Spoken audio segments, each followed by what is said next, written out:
ये 6 भर्तियां विधानसभा के अंदर हुई।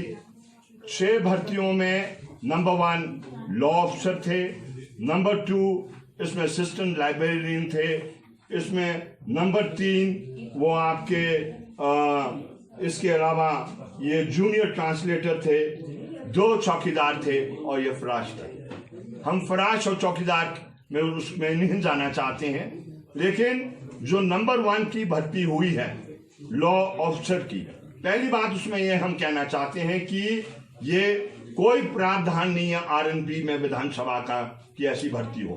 नंबर 2 हम इसमें कहना चाहते हैं ये जो भर्ती हुई है मातली की, डॉटर ऑफ धर्मपाल, ये बहुत क्लोज रिलेटिव है बिंदल साहब के, और ऐसे में जो है जब क्लोज रिलेटिव हो तो ये उचित नहीं बनता था बिंदल साहब का कि उसमें वो फाइनल सिग्नेटरी वो बने।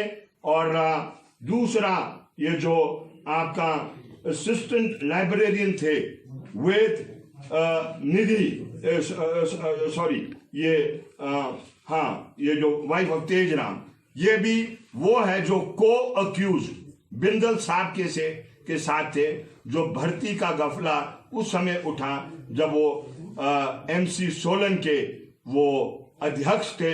उस समय का मसला है। तेजराम जी उस समय उनकी भर्ती हुई, आज उनकी वाइफ की भी क्या कहते हैं ये भर्ती हो गई है। और तीसरे चौथे में हम इतना कहना चाहते हैं, वो बीजेपी के बड़े नेता के रिश्तेदार हैं या स्वयं है। पंकज जो है जिसकी भर्ती की गई, ये इनके आईटी सेल के सिरमौर के इनके विधानसभा हल्के के ये इंचार्ज थे, आज इनकी भर्ती वहां होगी है। और पुरुषोत्तम गुलेरी आप सब जानते हैं, वो बीजेपी के बहुत बड़े नेता हैं, पार्लियामेंट्री हल्का जो शिमला का है उसके इंचार्ज है, स्टेट के वाइस प्रेसिडेंट है, वाइस चेयरमैन है खादी बोर्ड के, उनके भतीजे की भी क्या कहते हैं भर्ती की गई। तो ये भाई भतीजावाद, रूल्स रेगुलेशन का वायलेशन और क्या कहते हैं करप्शन के बू इससे आती है। इसलिए इस पर हम हिमाचल प्रदेश के माननीय मुख्यमंत्री महोदय से ये विनती करना चाहेंगे कि इस मसले को लेकर वो जुडिशियल इंक्वायरी करे, जिससे कि सच्चाई लोगों के सामने आए।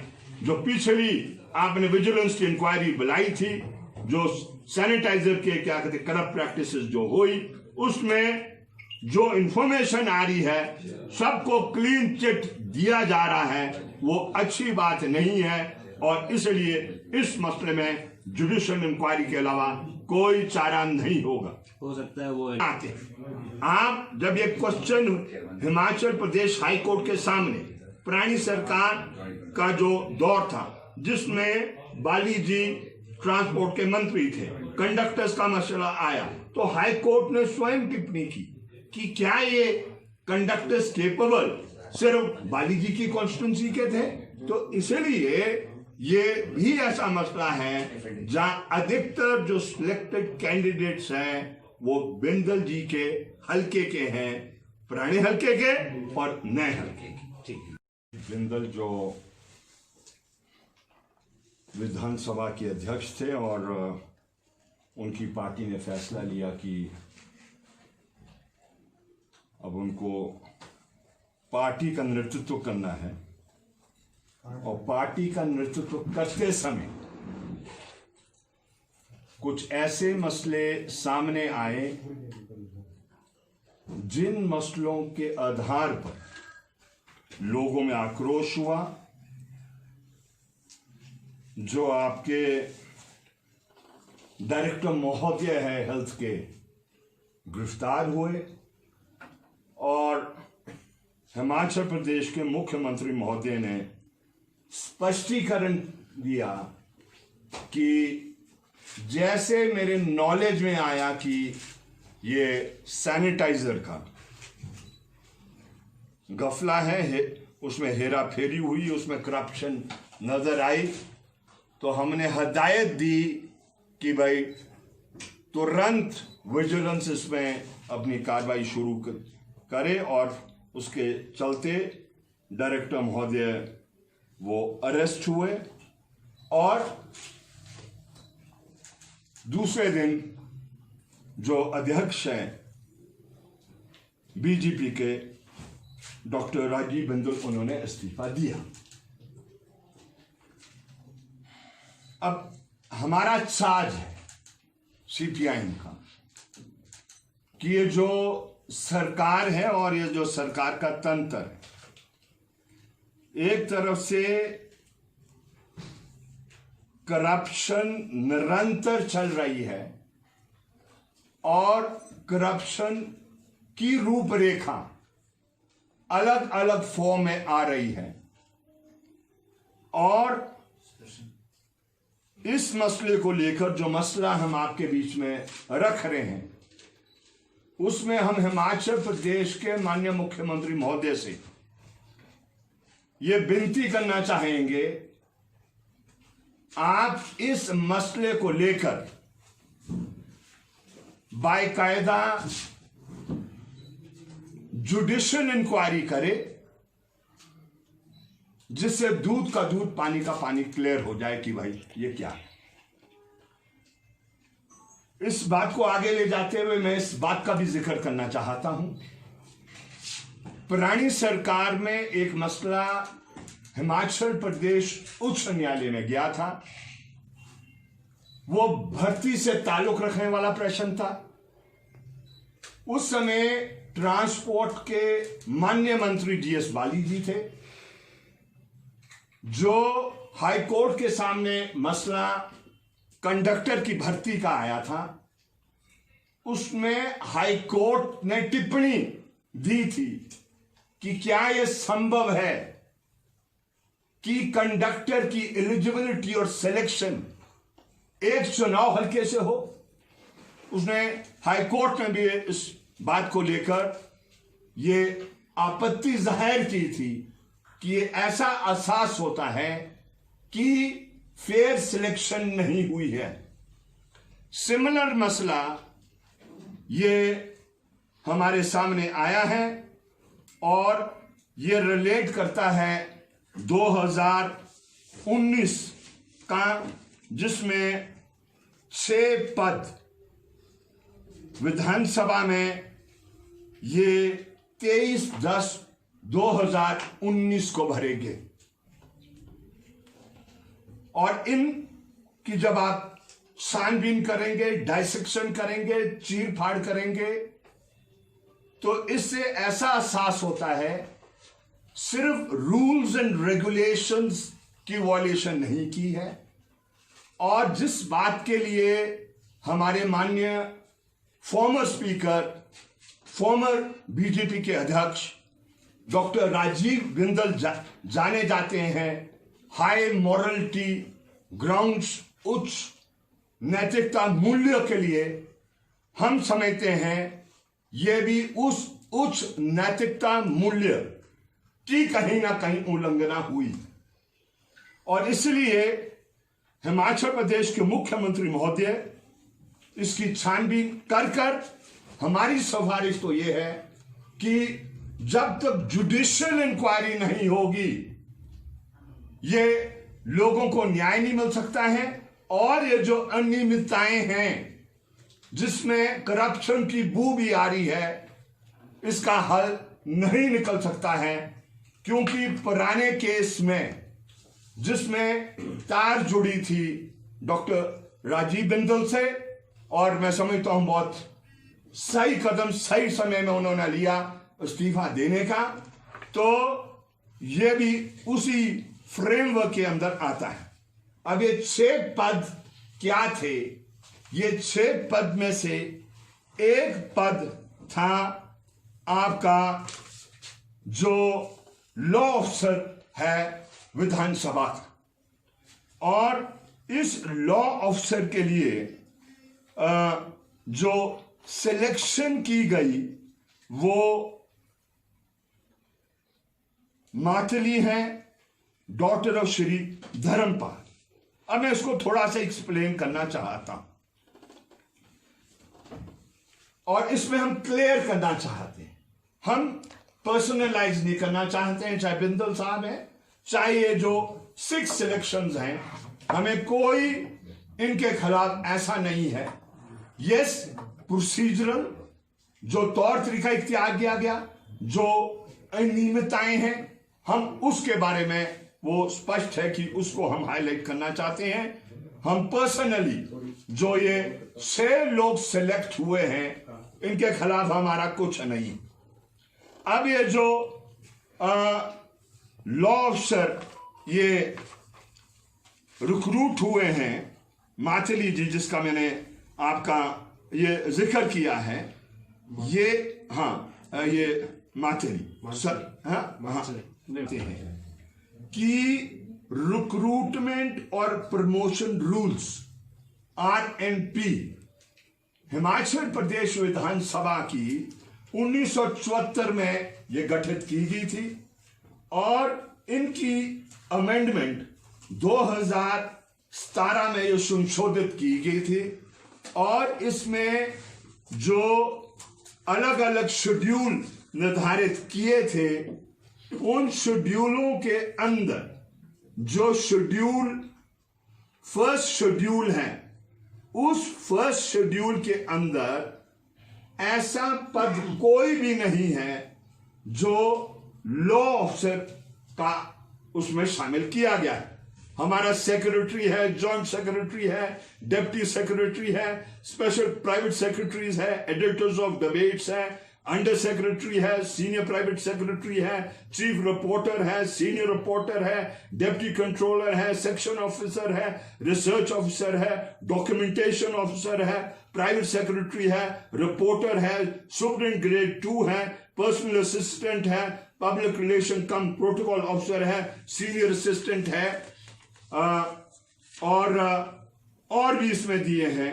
लेकिन इस फर्स्ट शेड्यूल में कोई ऐसा पद नहीं है जो आपका लॉ ऑफिसर से ताल्लुक रखने वाला है। Post of law officer does not exist in the RNP rules, ना 74 के, ना जो हमने संशोधित 1917 में किए, ये पद एग्जिस्ट नहीं करता।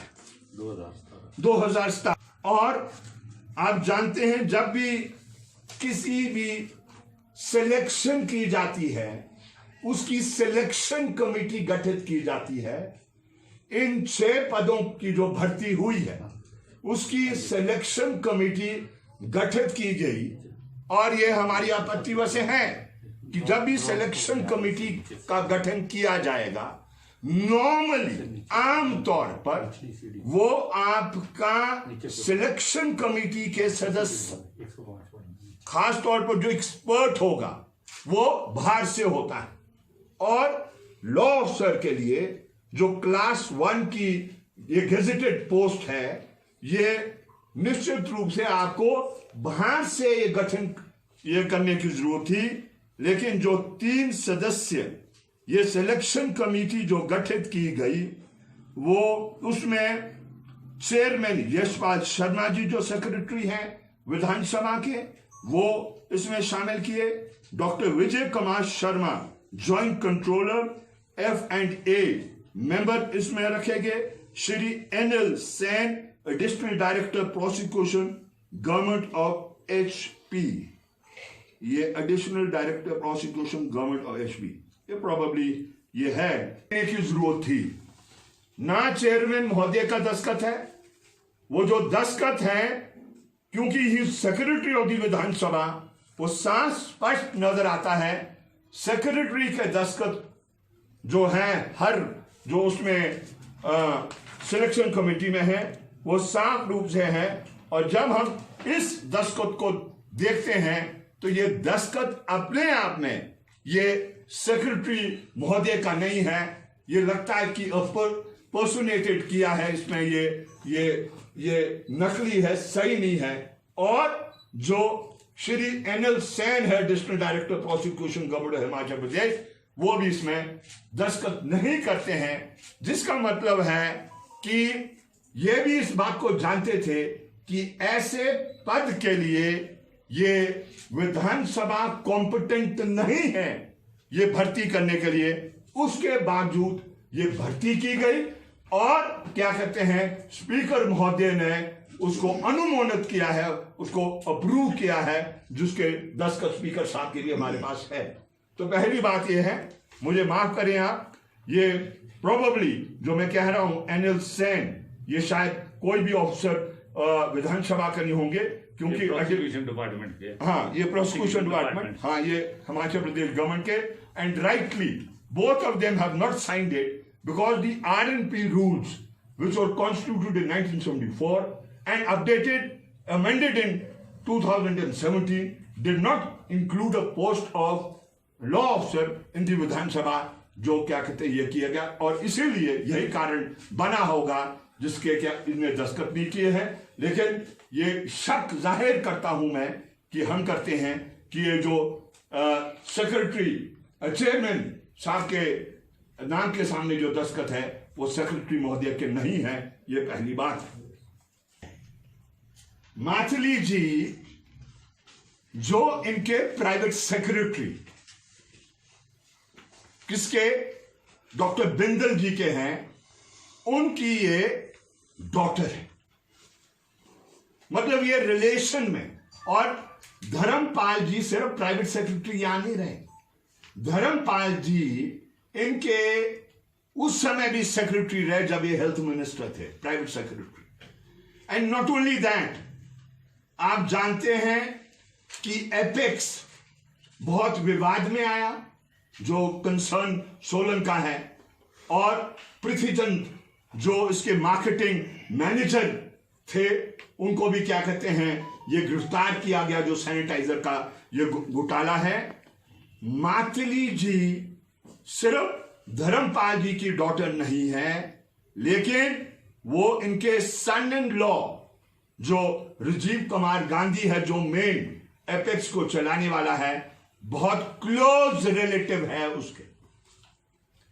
तो जिसका क्या मतलब है, आप सिर्फ भर्ती रूल्स एंड रेगुलेशंस की उल्लंघना करके ही नहीं कर रहे, लेकिन आप भाई भतीजावाद, जो हाई मॉरल ग्राउंड्स, जो ये उच्च नैतिक मूल्य कहां जाते हैं जब आप इस तरीके की भर्ती करते हैं और आप अप्रूवल देते हैं, और सरकार दावा करती है कि हम बिल्कुल ईमानदार हैं, हम कोई हेरा फेरी नहीं होने देंगे, कोई करप्शन नहीं होने देंगे।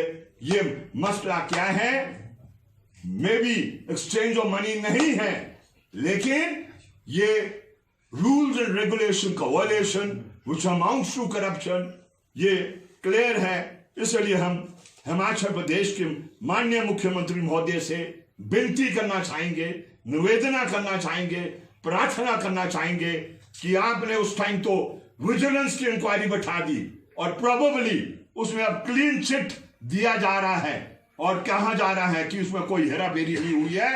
अब हम क्लियर कर रहे हैं, उस समय भी हमने कहा कि हमें विश्वास नहीं है, विजिलेंस इंक्वायरी वो प्रभावित होती है, प्रभावित करने का क्या कहते हैं वो पूरा स्कोप रहता है। और आज जितनी भी विजिलेंस इंक्वायरियां हिमाचल प्रदेश में आज से पहले गठित की गई, उसने न्याय नहीं दिया, चोर को नहीं पकड़ा, लेकिन चोर को वो बचाने का कार्य किया है, जो करप्ट ऑफिसर्स रहे हैं उनको बचाने का ये किया।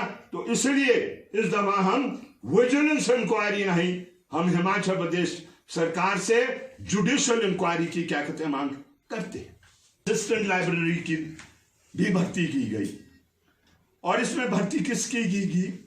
वेद निधि। अभी वेद निधि कौन है?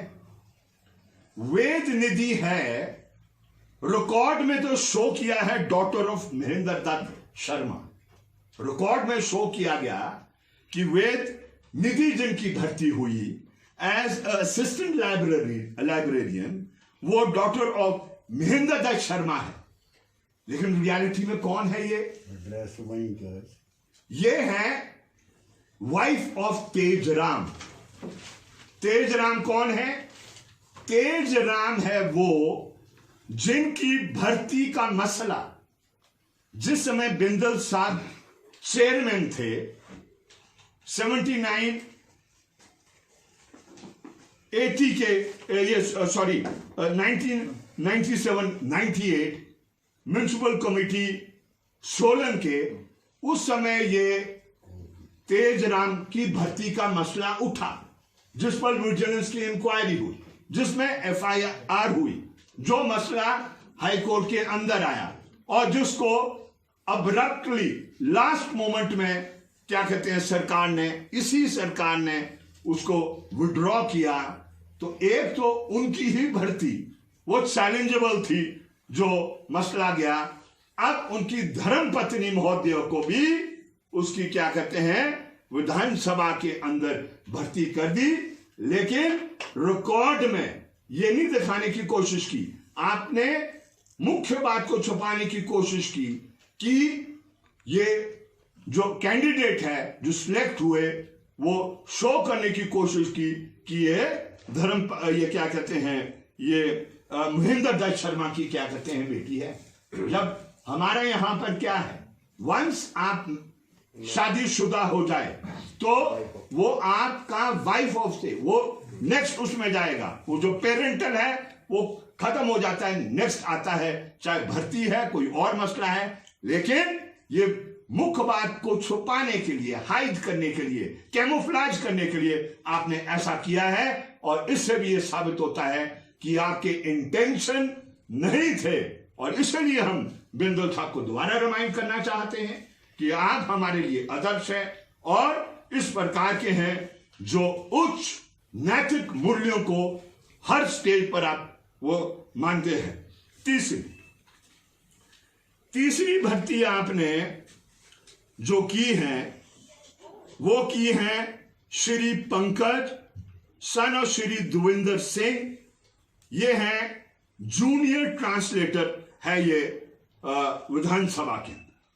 हम इसके बारे में सिर्फ इतनी बात कहना चाहते हैं कि यस एवरीवन इज एलिजिबल। बहुत से इसमें कैंडिडेट्स ने ये अप्लाई किया था, 32 कैंडिडेट सॉरी ये 6 कैंडिडेट ने ये क्या कहते हैं इसके लिए अप्लाई किया था और ये सिलेक्ट हो गए, मुबारकबाद इनको देते हैं। लेकिन ये क्लोज रिलेटिव्स को छोड़कर सारे ये उन्हीं की कॉन्स्टिट्यूंसी से कैसे निकल गए। एक केस में आपका कोइंसिडेंस हो सकता है, 2 केस में कोइंसिडेंस हो सकता है कि सारे लायक आदमी वो उन्हीं के विधानसभा क्षेत्र के निकलेंगे, पर सभी केस में नहीं ऐसा हो सकता है कि सारे लायक सिर्फ माननीय बिंदल जी के चुनाव हल्के से हो। वो हिमाचल प्रदेश में 67 और विधानसभा क्षेत्र है, उससे भी कोई लायक निकल सकते थे, लेकिन वो निकले नहीं हैं और इसलिए आशंका पैदा होती है कि ये जो सिलेक्शन है ये फेयर नहीं हुई है और इसमें क्या कहते हैं गड़बड़ी हुई है।